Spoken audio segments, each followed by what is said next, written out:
we made 3 points. We wanted these points. The soccer game is a game of mistakes, and in attack and in defending, and we made less mistakes. We had the chance, the situation to make it 3-0, 4-0 in the first half. We missed it up. Got exposed in the beginning of the second half on both fullback side. Good, should have probably changed a little bit earlier, but I was hoping that Reeve would come into it, come closer. On the other side, we are dealing there with 21 years and 22 years players in the moment.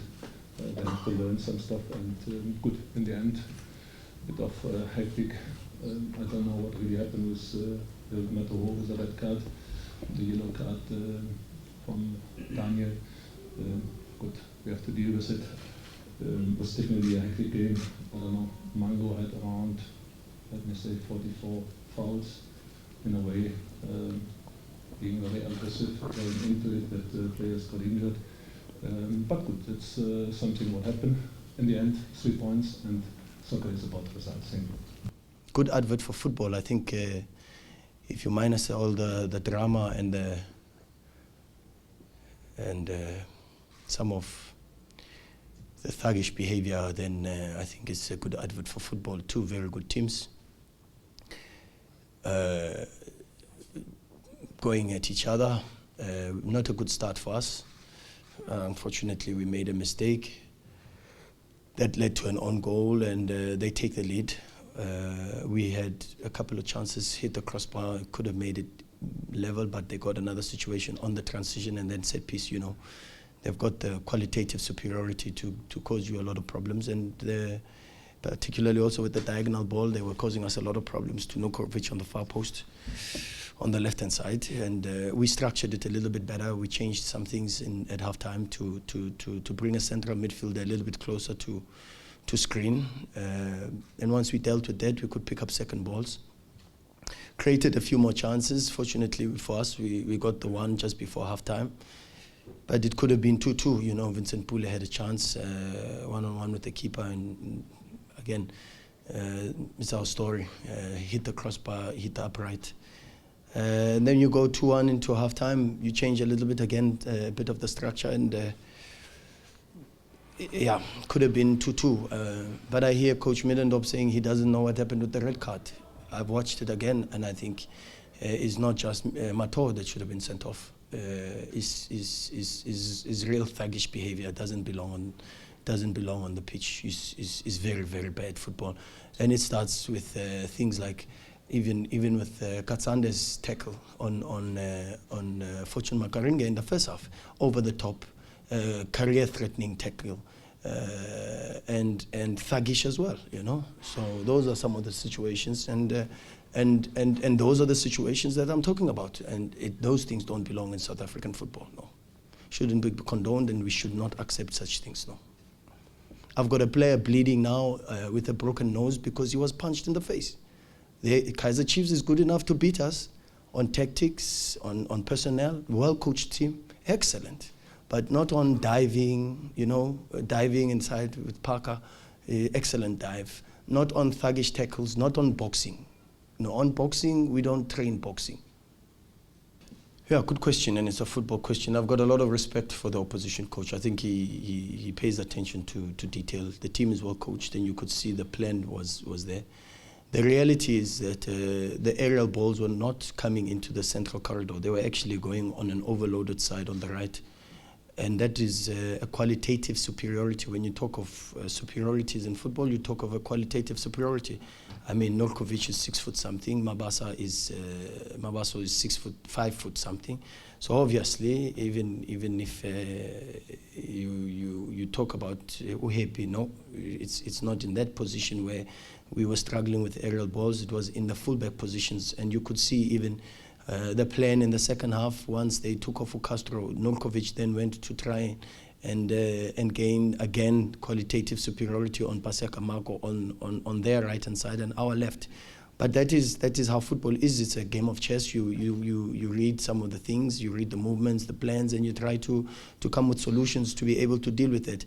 You can't stretch the player and make him taller, but you can maybe make a few more adjustments from the midfield to put a bit more screening and a bit more protection. So No, I don't think the centre backs lost a lot of jewels. I think the jewels were more from diagonal balls that were well created, and you can see that it's a coaching element. So that you've got to credit the coach for.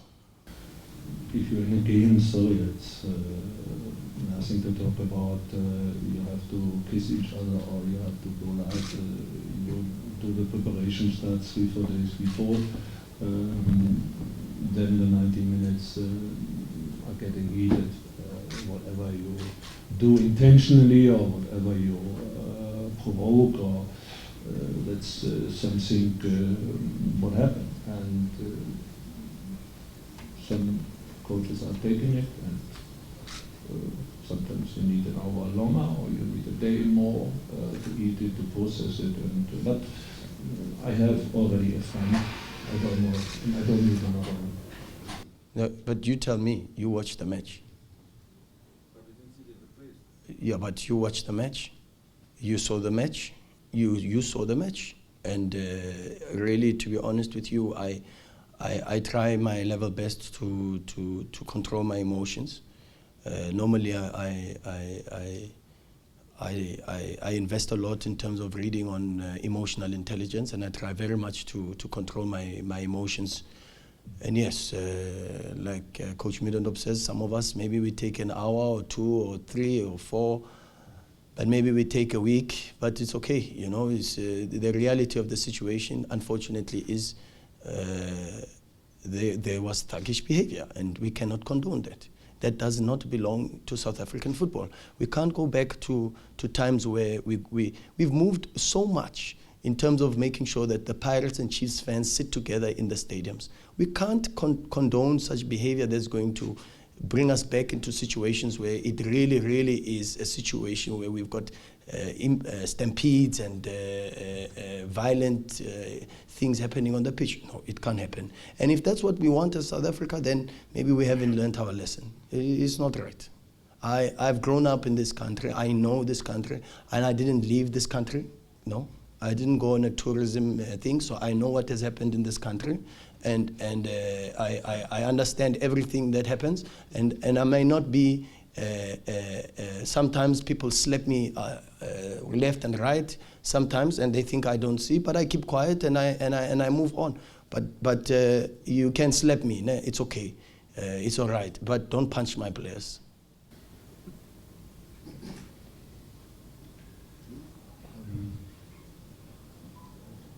I have a good education, and my parents told me at a certain time, don't talk, don't start wars or fights or where you think it's not right. Just show you are grown up. 1 against 1 belongs to the soccer. The number of 1 against 1 is normal way that here and there you are winning, you are losing. That is why over the decades the institution of FIFA introduced yellow cards, introduced fouls, introduced penalties, introduced all the stuff. When something happened, I think Virgil Makaringa and Katsando was a quite heavy duel, there's no doubt about it. Actually, not to deny, but I spoke to Eric and he said he was just on the way to really protect his own players, to protect the group, going at each other, and in this moment somebody fall apart. So now, I don't think if it is a foul in the penalty area, what should the referee do? Should he go first to the opponent coach and ask, can I give it? Or should he phone somebody to say, okay, is it right? I think actually it was a very clear penalty, it was a clear foul, and something like this, to use words to describe it, I'm far away from this. I don't even use the word, what you ask in your question. I don't think it's the way how it works. There was a number of goal-scoring opportunities on both sides. There was a number of mistakes, and if I'm talking about a game of mistakes, then I'm talking about the defending, and I'm talking about the attacking. And my absolutely bigger, and this is what I'm always saying, the bigger number of mistakes, back to South African soccer, the bigger number of mistakes are done in attacking, in the final third. Ask other coaches who played, for example, yesterday evening, again and again.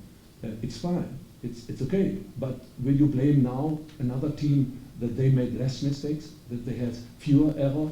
I think mistake making is in defending, is it in attacking third, and if you take these opportunities, you score, meaning you can be happy.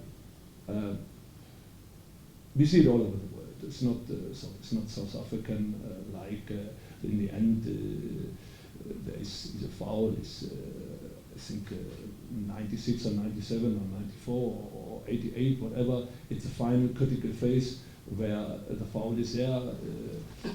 People go each other. That there's a little bit of a tumult. You see it in probably Liverpool, Manchester City tomorrow evening. At 6 o'clock kick off. You see it probably against Bayern München, Borussia Dortmund this evening. That's a normal way. It's in particular, if it is a derby, please guys, let's not go into it and say we want to die in politeness. This is about, and I said it in the beginning of the season, and I stick to it. It's very, very clear. We had a lot of injuries last year. Ask why? Because you just stand. You just went half-hearted into the duels. And this is not soccer. Soccer is number of duels you're winning, less mistakes are you making, and then you get the result. And that is what we follow it up week in, week out. If somebody loves it, likes it, or supports it, so it's not interesting for me. Yeah, we've worked very hard on trying to build our style of play, our game model. And it started, like you've rightfully mentioned, with the previous head coach. And the difficulty has just been about introducing the new players and trying to adapt to the new style of play, the new environment, and to rebuild in a way as a new team. So we understand the process. We understand what happened with our team. We know why we are where we are. We know the transition that took place, and we know that at the beginning of the season, we unfortunately had to make sure that we make a facelift on the squad. And when you do that, you know, when you unfortunately have to let go of 15 players and you bring in 10 players, of course there's an adaptation that needs to take place. But if you look at the reality of the situation, last season, where we were with the same number of games before coming here, we were 10 games and we had 16 points. We came into this match, 10 games, 13 points. So while still trying to manage the transition, while still trying to manage and work with the new group, and the adaptation process that needs to take place, I think the players have done extremely well to make sure that they protect the reputation and the integrity of the club, which is the most important thing. Of course, big clubs are judged by results, and we know that, and we are never going to step down from that, because the moment we step down from that, we lose our status as a big club. But we are realistic. We are realistic. And fortunately, we have our management understands football and understands where we are and understands why we are where we are.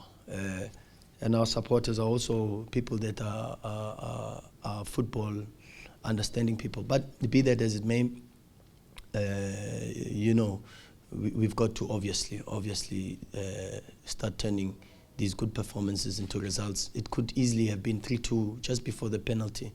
There was a 2v1 who Lodge had, and these are the decision-making issues. I don't call them mistakes. I call them decision-making issues. And you is what pictures do our players see, you know? And you've got to you know, encourage them to create more of those situations. But we keep working harder to improve, because from then on they go and they get. Parker goes and gets a swimming pool, and so But what is, we can't talk about too much about it. Like I said to you, and I've watched it. I've gone inside and I've watched it time and time again. My analysts have shown me all the incidents, and I know Coach Ernst does his homework. I know he's gonna watch the incidents also, and he's an honest and a man of integrity. And I think he will accept some of the things that happened on the pitch as a man of integrity and as an honest gentleman that I respect. And I've known him for long, and he knows I've been speaking to him before. He knows the amount of respect I have for him. But I think after he watches, I think he's the man that I know and the man that's well brought up, as he's already confessed. I think he will come back and he will be honest and say some of the incidents really is unfortunate. It really is really unfortunate. It shouldn't be on the pitch. Thank you, Coach. We'll take the last three questions. We'll start at the top. Can I just add something? It's a process, and I definitely will do my best to be clear structured, what I'm always doing, reflecting. And good. Unfortunately, my analyst is with Bafana going today. He comes back on a I don't know, probably have to wait some days more, but I do my own. I think actually, just to add some numbers in, we released 18 players and we brought in only 5.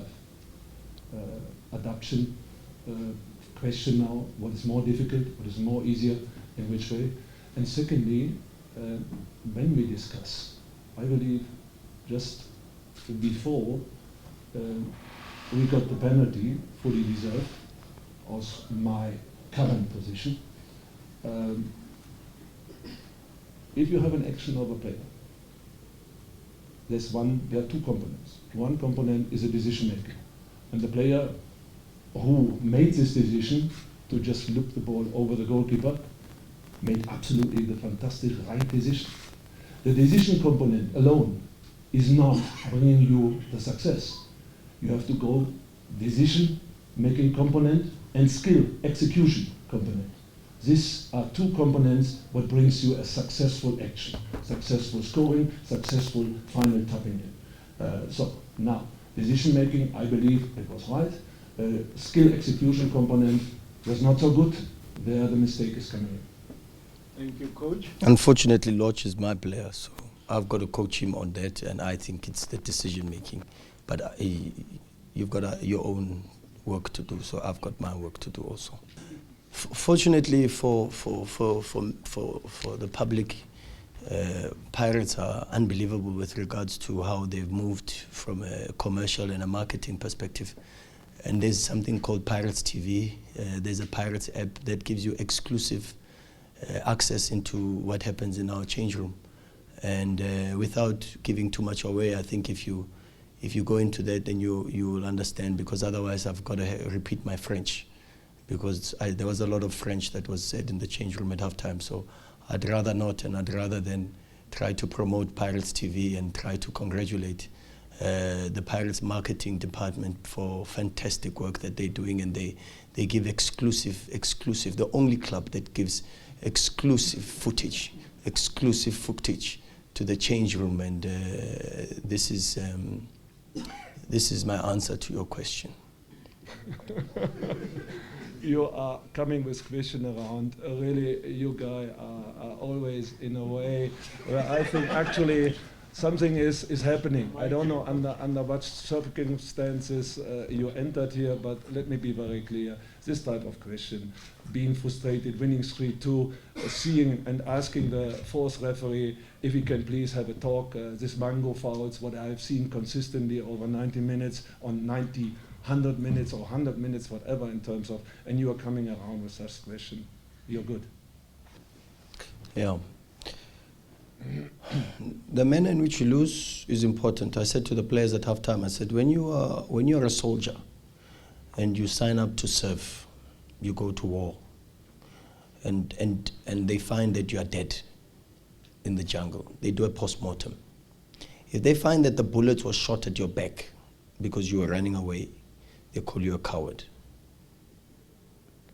So there's a certain way that Orlando Pirates must lose football matches, but not by buying down and allowing opponents to bully them and all of that. There's a certain way we have to respond to the game, and there's a certain way we've got to play, particularly because we've prepared in a certain way. We don't want to beat ourselves, and when we lose to a better opponent, and like I said, Kaizer Chiefs are good enough to beat us on tactics. They beat Sundowns 6 on tactics and okay, other related issues. It's not my business, but this is it's a strong Kaizer Chiefs team. They made 8 rotations against Chippa, and they beat Chippa. They're a strong side. So, but we don't accept to be bullied over and allowed to change our personnel. Of course, we call ourselves chameleons because we've got to adapt to certain things, and of the game forms of Chiefs are very different to the game forms of all the other clubs, Maritzburg that we've played, Highlands Park. But yes, the way you lose a match is you have to lose the match with dignity and pride and represent the club well, and that's very, very important. And I think credit to the players for that. We've already seen it against Cape Town City, we've seen it against Bidvest, we see it again today. So unfortunately today under different circumstances, and but gallant performance, and I've just got to say kudos to the players for their never say die attitude, their relentlessness, and I'm very proud of the Orlando Pirates players, I must tell you. I've said this before to you guys, I've got a very long way of coaching to go. I've got a very long way. I don't know where it will take me outside of the borders, or I'll stay here, but I've got a very long way, and I've got a lot to learn, and I'm prepared to learn. But I must tell you that with these Pirates players, for me, they go down into my heart, and they've endeared a bigger brother for life in me because of their spirit and their attitude. Is an honor to work with this group of players. It's unbelievable. Yeah, it is not a time where, and I had a chat with Molefi this morning, it's not a time, it doesn't matter, Zambia, or if it is Nigeria, or if it is South Africa, or the under-23 players. It's all about qualification. And going to Ghana, I can tell you, if you have the Black Stars over there, it doesn't matter in which town, definitely not Accra, and definitely probably not Tamale, I think they go to Golden Coast. You must be prepared. If you're not prepared for really going into it, there is a problem. So, meaning that, of course, the players on the 15th and on the 19th, 2 players, the other players, we take them out for some days, give them just a rest. We haven't really, we started early in like all the teams in the middle of June. We haven't really had breaks. Just remember, in October there was a break. We played Helix Cup, we played Makufe Cup, end plus national team players. It's always something where in the moment we know that, for example, the next game against Maritzburg on the 24th of November, Daniel Akpeli can't play. That means we have to go very clear into it. We haven't available Matoro, so we have now the time to go into it. On the other side, probably the first choice could be Siyabonga Ngesama. Unfortunately, he is sitting somewhere in Egypt to do duties and the service. Yeah, that's definitely something. After some days rest, we go into it, playing Maritzburg, look what their strong side is in terms of the setup, in terms of the elements, and then we try to prepare ourselves to be successful in this game. It's related to this next game, simple, easy, looking into bringing some players back, like Kieran Bacchus, Griefos, like Kenny in a moment, only delivered 65 or 70% from the physical side. And of course, it's not a secret, and I said it before the game, and I will repeat it again and again. If you have a number of of players inside the first 11, 12, coming from outside or coming back from a 6-7 months injury time. It's definitely something where I know personally that not everything can go into the right direction. We have moments inside the game where you think, what happened here now, what is going on, we could do better, you expect to be better already, but if you sit down and you process it, and then you go through what is it about a player like Rui Foster, for example, coming out of an injury 4 weeks, having been sidelined for, I think, 10, 11 months in Midwest, coming into our setup. Jagan Sassman played in an NFD the last year, not being with the beginning inside with us, so then I have to realize. Dia coming back from an injury, so Rama is in the moment not so far prepared. We have some players, and this of course is now our duty to bring and pay attention individually to this individual periodization regarding players like Rama, players like Kieran Bakos, and other players, to bring them to the same level and start all together on the 18th, 17th, when the first players are back into full training. Coach Rhulani Mokwena, Coach Ernst Middendorp, we close it right here and say... I haven't responded to the question. Yeah, I'm definitely looking forward to, mine is very brief, Mr. Maposa. I'm looking forward to the FIFA break. Fortunately or unfortunately, the doctors have to work on broken noses, bruised eyes, broken knee. That's the first thing. And the second thing is, what am I going to be working on? I'm definitely not working on taekwondo, judo, or swimming. So that's that. Thank you very much. Thank you everybody.